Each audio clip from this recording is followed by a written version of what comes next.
Hey, welcome back to the channel. My name is Eric, and today we're going to talk about the tools that you need to have handy and some of the other things that you're going to want to do a complete service on your riding lawnmower. So this is going to be kind of a service repair, what we do here at the shop. So let's start off with what's on the table. First thing we're going to do is compression test. Why are we going to do a compression test? So that we can find out if it's even worth doing all the extra work to it.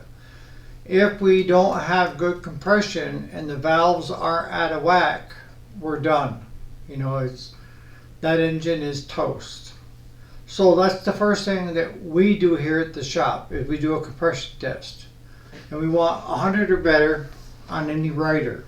The second thing we're going to do is see if we have any fire on that. On not whether the plug's firing, but whether the coil is producing power to it.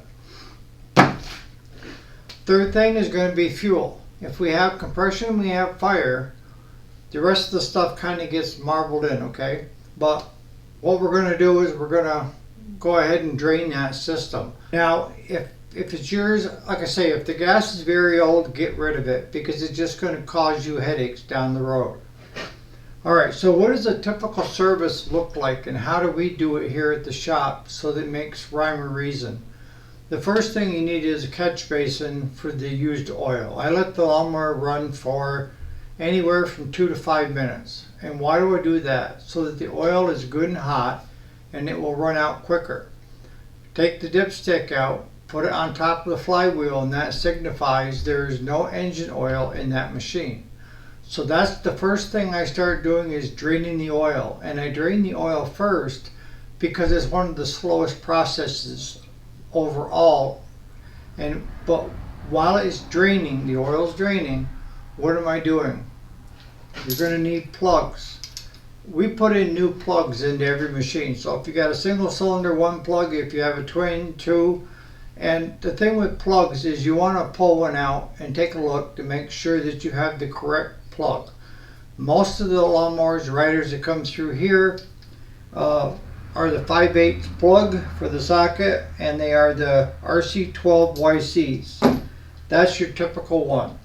If you have a set like this one from Harbor Freight, or typical, 3/8 drive socket sets and stuff, will usually have those sockets in it as well, the 5/8 and the 3/4, okay? So we're changing the plugs while the oil is draining. The next thing I'm going to do while the oil is draining, I got the plugs in, I'm going to take and put a brand new fuel filter on it. And we run one fuel filter for it all. Doesn't matter which machine it is. This is one of the rotary filters, and I can get you a number for it, but we use this in all of them. And this is directional, and they come with an arrow on it the way the fuel's supposed to go.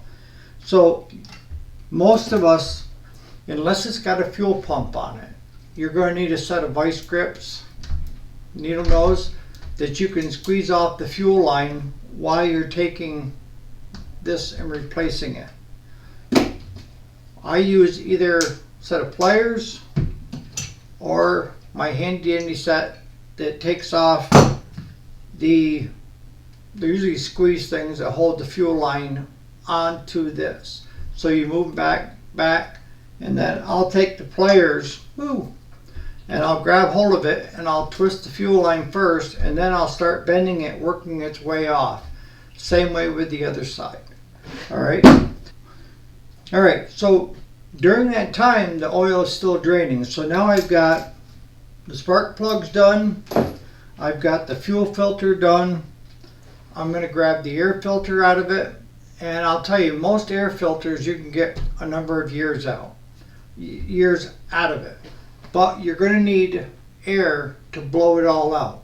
And whether you have the pre-filter on the outside, a lot of times they're throwaways, replace that. But if it's not really heavy and you can blow most of it out, put it back on, you're golden. If not, then you're going to need new air filter.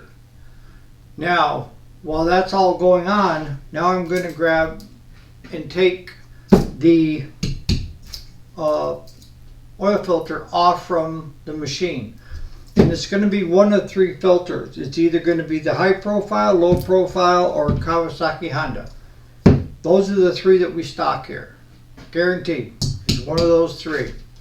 And the best way to do it, if you take out a low profile one, put a low profile back in. There's a reason for the low profile, and it's usually restrictions on how much you can get in there for distance between that and the cowl. So we stock those three that will cover all of them. Alright, so now we replace the oil filter on it. The other thing you're going to want is a funnel, and you're going to want 10W40, 10W30. We run all synthetic and everything now. I don't have non-synthetic and synthetic. Everything gets synthetic because I think it's a lot better product on your mower. So we put the new oil filter on. We take and shut the drainage. Once it's done, shut that off. We add anywhere from a quart and a half to 2 quarts depending upon the system. When you first add the oil and you're checking the dipstick, when it gets up close to the full mark, stop there, start it up, let it run for a little bit, shut it back off, and then recheck. A lot of times it takes a little bit more to fill the filters. While you have the oil filter off, make sure that you take your finger and you stick it in good oil and wet this whole rim. And when you put this on, put it on hand tight, and then just grab the wrench and go just a tad bit more. There's a reason that there's this rubber seal here, and that is to seal it. If you compress it too hard or put it on too tight, you're defeating the purpose of the seal, okay? So now you've got the engine oil changed, new oil filter, new fuel filter, new plugs, new air filter if need be, blowed out the other one. Where next? The next place is you're going to want to blow off the deck.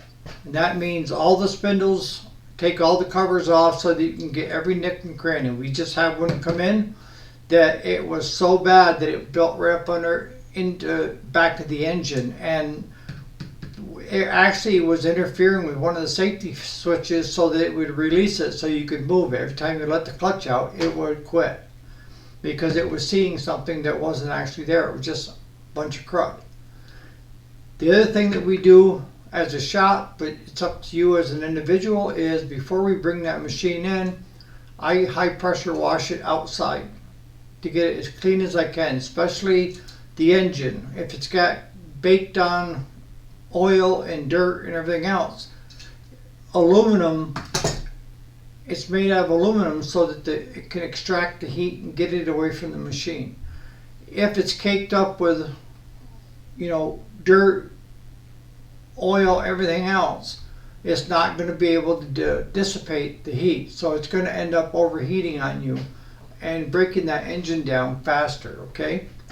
So grab the air hose, blow off the whole deck, get every shred of grass off from it, and while you're there, you're going to take, that's the next step, you're going to want a grease gun. Start in the front, start greasing the front axles where your steering wheel comes down to meet the 2 front tires on a 0 turn. Of course, some of them have grease fittings on the sides where the posts in front. You're going to want to grease both of those, and then some spindles are coming through that are non-greasable, but most of them are. So with the covers off, you can see the grease fittings on top, the Zerk fittings. Go ahead and pump some grease into those.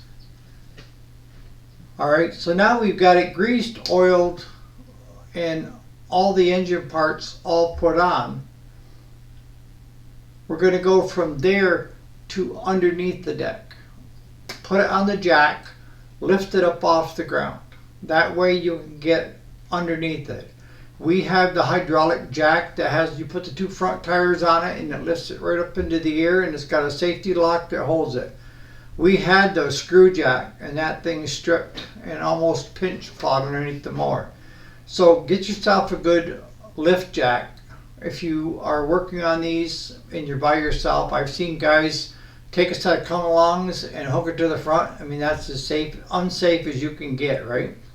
So the next thing you're going to need, putty knife. to get all that old dead grass that's all around that whole deck. And while you're there, look at the blades. Do the blades need to be touched up or replaced? And what we do is if they need to be replaced, I get them on order, they're here the next day. A lot of times you can take them off if they're not in sandy loam and touch them up for them, put them back on. They can get 3 to 4 years out of them depending upon how big their yard is. If they're in sandy loam, if you're in sandy loam, I've seen guys go through 2 sets in a year.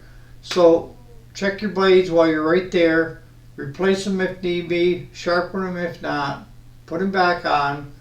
Now we're going to go towards the rear of the machine. If you have a hydrostatic transmission, depending upon what model you have, you can check to see the level is on that hydrostatic transmission. And if it needs to be topped off, top it off. If it's good, it's good. You've just done a complete service on that whole machine. You know, other than looking at the obvious, if there's certain switches that aren't working, you want to check all the safety switches. Any of the switches that are disabled, you need to enable them if you're running a shop for liability. The way I look at it is when a machine leaves here, I will feel comfortable with my 9-year-old granddaughter on that mower, that everything is going to work the way it was meant to work. If they want to change it when they get it back to doing whatever they're doing, that's on them. But if you have it come in and you just say, well, they must want to keep it that way, and you just slide it through and back out, if somebody gets hurt on that, you could be liable. The shop can be liable. And even if you're not a shop, I'm telling you right now, because if they say, well, Eric worked on it last, everybody always plays that game of, it's not my fault, it's somebody else's, right? So cover thy ass comes in big time when it comes to servicing lawnmowers and stuff. Now, any of you guys, if I miss something, because I'm going through it, because I'm used to just grabbing the machine and going, okay? You also want to grease anything around where the brakes and that stuff are on the shafts underneath, the ones that are greasable, grease them. I think that pretty much, you know, have a rag to wipe your hands on and to check the dipstick when you take it out. And then the last thing you want to do is take it out and mow. Make sure that it's mowing, running, and functioning the way it's supposed to. And of course, I didn't mention, but after you drain the gas out, you're going to put fresh gas in, right? Okay. On that note, you guys have a great day. And again, thanks so much for watching and supporting the channel. If you have any questions, throw them in the comment section. Anything I missed, please point it out so that everybody is on the same page when it comes to doing an excellent service for yourself or for your customers. On that note, have a great afternoon.